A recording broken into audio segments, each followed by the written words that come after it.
So, moving this out of the way, let's talk about some of the nutrients that are super critical for bone health. Let's get that out of the way here. There we go. So, now this is not intended to be a comprehensive list of every nutrient that's necessary for bones, but this is really kind of a big list of some of the main ones. And the reason why they're here is because these generally are nutrients that we know for certain that gluten can induce deficiencies of. So this top one up here, although not a micronutrient, it's a macronutrient. It's protein. Now you remember protein provides collagen, and collagen is the framework for bone. So, most people think about bone and they jump right to calcium. They're like, bone's calcium, right? It's almost like synonymous. But bone, more than calcium, bone is collagen fibers. And these collagen fibers, they crisscross and they form what's called a triple helix. So it's almost like DNA, but with one extra strand. And in between each of these strands are what are called collagen crosslinks. So imagine this.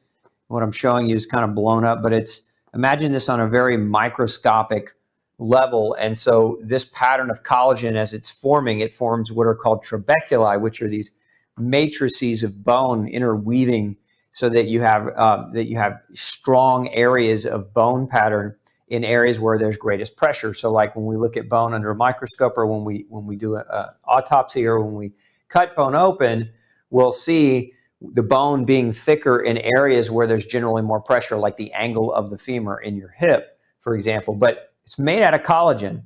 And so what happens is that protein, you got to have enough protein. In essence, you got to have enough collagen coming in through your diet to get the building block or the backbone of your bone.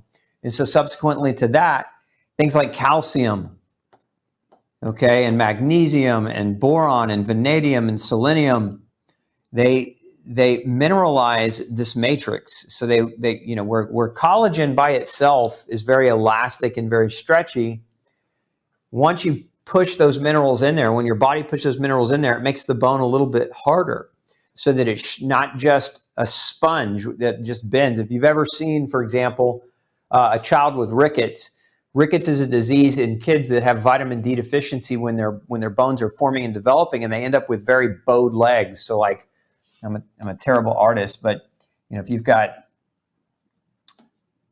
a kid and then their legs, they bow out. And again, I'm not a great artist. That's my stick figure rendition of rickets. So the legs bow out, and you'll see it. It's very obvious because they'll have a bow when they walk. That means when they were a child, they had vitamin D deficiency. Remember, vitamin D helps get calcium and magnesium into the bone. It helps you actually absorb them from your diet. So if you're not absorbing them from your diet, it never makes it to the bone, and the bones are too soft and they start to bow. So kind of think of it as almost like Goldilocks and the Three Bears. We don't want the bones too hard. We don't want them too soft. We want them just right. And this is where these nutrients come into play. So you've got, iron and calcium and zinc and magnesium and selenium all mineralizing into that bone and making it, again, pliable but strong and resilient. And then you've got other nutrients like vitamin C and vitamin K and vitamin D. Again, vitamin D plays a role in allowing the minerals to be absorbed. Vitamin C forms these crosslinks. So I said earlier, these collagen crosslinks, it's what makes collagen strong and stretchy and elastic, keeps it from fraying. Those crosslinks are basically produced as a result of vitamin C. Now, you also need copper. Again, copper's not on this list, but copper is also very important for bone health. So you need copper and vitamin C to make those crosslinks. And so very, very important for the strength and integrity of your bone. And then you need vitamin K as well. Vitamin K helps.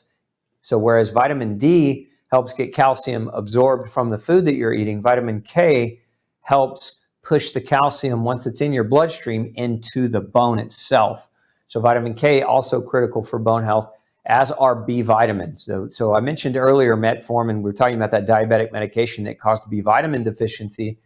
And I was talking about vitamin B12 and folate, because those two B vitamins are affected by that class of medication. And so what happens when B12 and folate are reduced is your homocysteine levels will increase. Now, homocysteine is a chemical, any doctor can measure it in the blood, and it's generally linked to heart disease. So a lot of people look at homocysteine and they think, okay, you have an increased risk for the development of heart disease.